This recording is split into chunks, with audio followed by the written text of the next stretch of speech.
Welcome back, everybody. I'm here to read with you Chapter 4, A Subconscious Surprise. Arthur was having the most interesting dream. He started it as a small ant crawling on the ground. Blades of grass towered over him like trees, and patches of dirt stretched into the horizon like enormous canyons.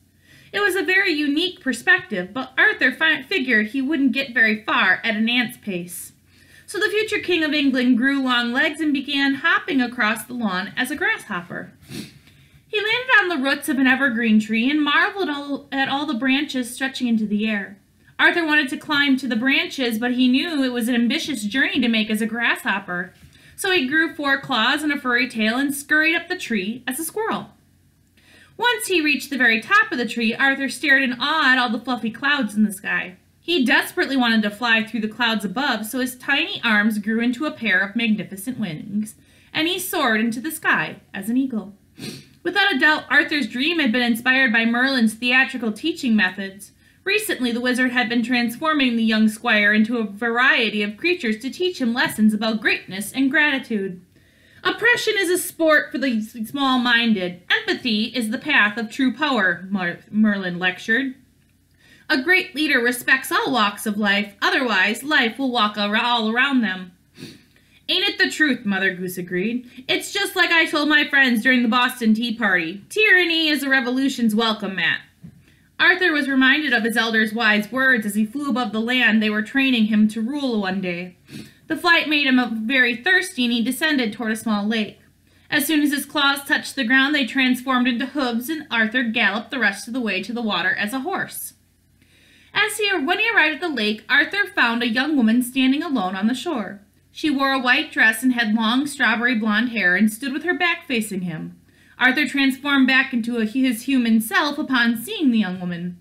At first he worried she might be one of the mists of Avalon that Merlin was always warning him about, but there was something very familiar about her.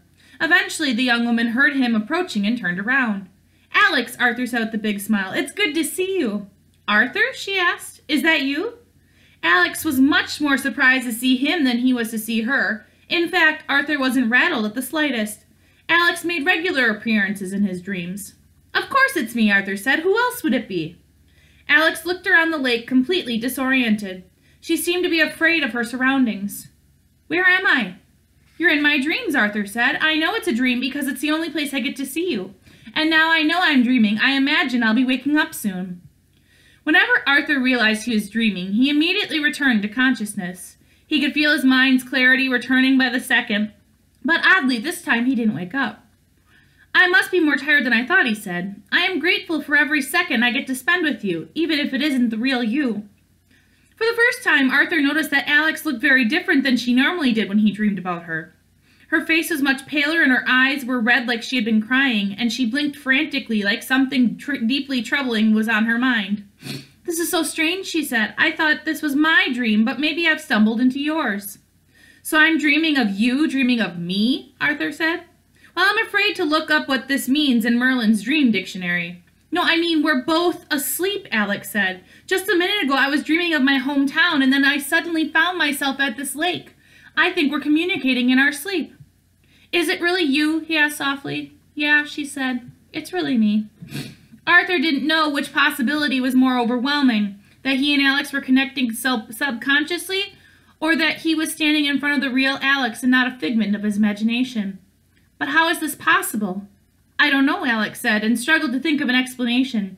"When my brother and I were little kids, we used to see each other in our dreams all the time. We would wake up the next day and recite everything we had done and everything we'd said. No one believed us, so we stopped mentioning it. We figured it was just a twin thing other people didn't understand. I was hoping it still worked and tried contacting him now, but it looks like my dreams led me to yours." The two shared a small but very telling smile. "If this is real, there is no mystery why it's happening," Arthur said. "We probably spend so much time thinking about each other, our subconscious minds are trying to tell us something." "Arthur, please don't start this again. It was hard enough the first time," Alex said. "We both agreed to that living separate lives was the most responsible thing to do. You have a destiny to fulfill, and you can't jeopardize it by running off with the first girl you meet in the woods." I'm not jeopardizing anything, he said with a playful grin. I plan on fulfilling everything on my destiny to-do list. I'm going to pull the sword from the stone, I'm going to start Camelot, and I'm going to form the Knights of the Round Table, and I'm going to find the Holy Grail. Once I'm done, I'm going to find you, and you won't have any more excuses to keep us apart. Arthur, I may not be around by the time you do that all, she said quietly. Of course you'll be around, Arthur said with a laugh. I've been training twice as hard with Merlin and Mother Goose, so I can finish much faster than the legend predicts. It may have taken another King Arthur a few decades to complete his legacy, but I know it'll only take me a couple of years because I'm trying to get I bet you for inspiration. Arthur's devotion brought tears to Alex's eyes, but not in a good way. No, she said and shook her head. Even if you finish it earlier than expected, you have to stay in Camelot. You'll throw your life away if you all do it for me. You can't throw a life away if it's already fulfilled. You're not listening. I'm trying to tell you that it'll be a complete waste. If you rush through your legacy, you might get hurt. On the contrary, I'll be even more careful knowing you're at the finish line. Arthur, I'm trying to tell you I won't be alive for much longer. Once this heavy confession was made, Alex covered her face and began to sob. Her words made Arthur freeze where he stood. He prayed she was being sarcastic or overreacting, but if the tears streaming down her face were any indication, Alex was telling the truth. Alex, please tell me that was a joke, he said. I wish it were, she cried. I would love to live happily ever after with you, Arthur, but it's not meant to be. But why? Are you sick? I've been cursed by a very powerful witch. She has me under a spell that controls my every waking moment. So far, she's made me do a lot of terrible things to innocent people. I don't know what she has planned next, but I know something horrible is coming. Thousands of people are going to get hurt. The witch puts me to sleep when she isn't using me. That's why I was trying to contact my brother in my dreams. He's got to find a way to stop me, no matter what it takes. Alex, don't be ridiculous, Arthur said. There's got to be another way to free you from the witch's curse besides killing you. I'm afraid there isn't, she said. This curse is unlike any dark magic I've seen or heard of. It fills me with so much anger it blinds me. I'm barely aware of the damage I'm causing. I get trapped inside my head with feelings of self-doubt, self-hatred, and regret. All I can think about are my mistakes, my flaws, and how undeserving I am of love and happiness. The more my misery grows, the more powerful I become, and the more powerful I become, the stronger the curse gets. The voices in my head have to be stopped, and there's only one way to put a creature out of its misery. Arthur couldn't believe he was hearing such things. Their shared dream had quickly escalated into a nightmare. I refuse to believe that, he said. There must be something Merlin or Mother Goose can do to help you. There must be something I can do to save you. A thick layer of mist suddenly rose off the lake and blew toward them. The mist formed the shape of a large hand wrapping its fingers around Alex's body and started pulling her toward the lake. What's happening? Arthur shouted. The witch must be waking me up, Alex said. Arthur grabbed Alex's arm, but he was no match for the giant misty hand. Alex, you need to listen to me, he said. We're going to save you from this. We're going to find you and free you from this curse. I promise. You just have to stay strong. Don't give up yet. Alex stared up at Arthur with eyes full of tears and fears, but very little hope. Goodbye, Arthur. Alex was pulled from Arthur's grip and dragged underwater, and she disappeared from sight. Alex! Arthur rapidly awoke from the nightmare. He was sweating profusely, and his eyes darted all around his room as he remembered where he was.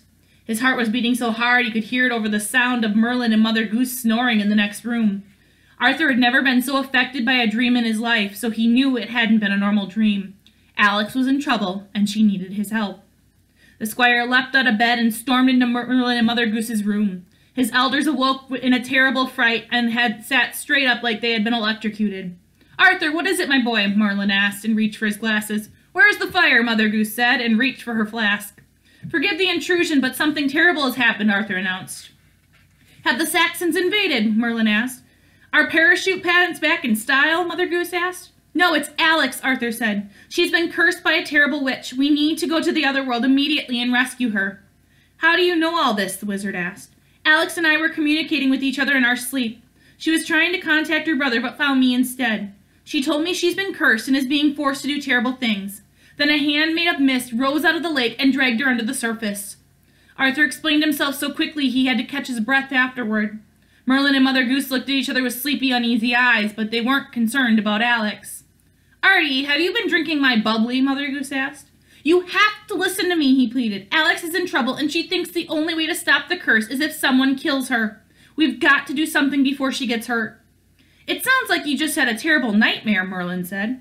"It wasn't just a nightmare, it was the real Alex," Arthur said. "I swear I'm not overreacting." His elders still weren't convinced. "It's not uncommon for dreams to feel very realistic when they're about the people we love," the wizard said. "Why don't you fetch my dream dictionary and we can go to the bottom of what Alex actually represented in the dream." Arthur grunted loudly and paced in a circle. No matter what he said, Merlin and Mother Goose only saw him as a love-struck teenager. Arthur desperately needed their trust, but they would never take him seriously unless he proved himself trustworthy. A transformation was needed to gain their respect, and luckily Arthur knew just the thing to do it. The squire raced out of Merlin's cottage and ran into the woods. It was raining and still dark outside, but Arthur persisted. He wasn't wearing any shoes and was barely clothed, but he was numb to everything except his fiery determination. Finally, he arrived at his destination and entered the clearing where the great sword lay in the stone. Arthur was destined to remove the sword once his training was complete, and he was ready to be crowned King of England. But given the circumstances, he hoped his desire to save Alex would somehow expedite his destiny. Arthur may not have been in any danger, but if Alex was in trouble, then his whole world was at stake. So the young squire wrapped his hands around the sword's handle and pulled on it with all his might. His fingernails bled and blisters covered his palms, but Arthur kept pulling as if his life depended on it. And that is the end of Chapter 4. Chapter 5 is called Turbulence Ahead. I'll see you guys then.